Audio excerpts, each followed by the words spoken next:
Good morning আমি সঞ্চিতা আমার নতুন একটি ভিডিওতে আপনাদের অনেক অনেক স্বাগত জানাই। আশা করছি আপনারা সকলে খুব ভালো আছেন এবং সুস্থ আছেন। শুরু করছি আজকে থেকে একটা নতুন দিনের সূচনা। শুরু করছি ওয়েট লস জার্নি। সকালবেলায় আমি সারা রাত ধরে ভিজিয়ে রেখেছিলাম চিয়া সিড। সেই চিয়া সিডটা একটু গরম জলের সাথে আমি খেয়ে নেব ফার্স্টে। তারপরেই আমি চলে গেলাম স্নান করতে। বাকি ঘরের যা যা কাজকর্ম ছিল সেগুলো সেরে স্নান করে আগে এসে গেলাম ঠাকুর ঘরে। পুজো টুজো দিয়ে নিচ্ছি। পুজোটা দিয়ে নিয়ে আমি চলে যাব রান্নাঘরে। মোস্টলি সকাল সকাল আমি স্নান পুজোটা দিয়ে নিই, কিন্তু সুবিধা অসুবিধা থাকলে কখনো কখনো আমার হাজব্যান্ডও পুজোটা করে দেয়, কিন্তু বেশিরভাগ দিন ঘরের পুজোটা আমিই করি।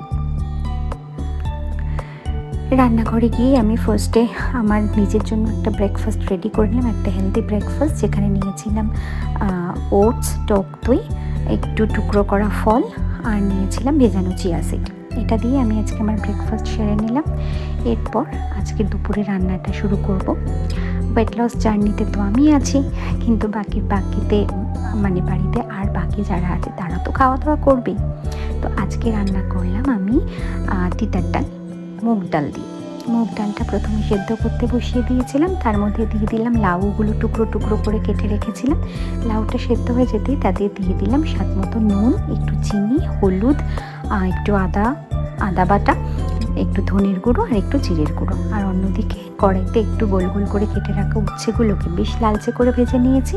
ফোড়নে দিয়েছি একটু 5 ফোড়ন আর একটা 2-3টে মতোই কাঁচা লঙ্কা দিয়ে ভালো করে ভাজা হয়ে যেতে ফুটন্ত ডালের মধ্যে দিয়ে একসাথে ভালো করে ফুটিয়ে নিলাম। আর নামানোর আগে দিয়ে দিলাম একটু ধনেপাতা।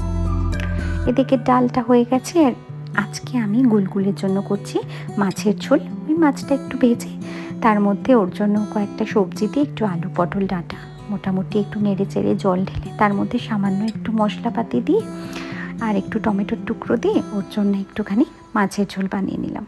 আর দিয়েছিলাম 2 টুকরো গাজর সেদ্ধ। এই দিয়ে আজকে ওকে দুপুরবেলা খাইয়ে নেব। এই যে গুলগুলকে নিয়ে খাওয়াতে বসে গেছি। ভালো হয়েছে আমার ছোট্ট গুলগুল একা একা বসে বসে ভাত খেতে পারে। দেখুন ইয়াম্মি ইয়াম্মি। রান্নাটা নাকি ওর ভীষণই ভালো লেগেছে। আপনারা আপনার বাচ্চাকে কিভাবে খাওয়ান আমাকে কিন্তু অবশ্যই জানাবেন। আর আমার ভিডিওগুলো কেমন লাগছে জানাতে ভুলবেন না। এদিকে পুকাইকেও খেতে দিয়ে দিলাম। তাহলে আজকে করলাম ভাত, তিতার ডাল, বেগুন ভাজা আর মাছের ঝাল। এই দিয়ে আজকের লাঞ্চটা সারলো সবাই।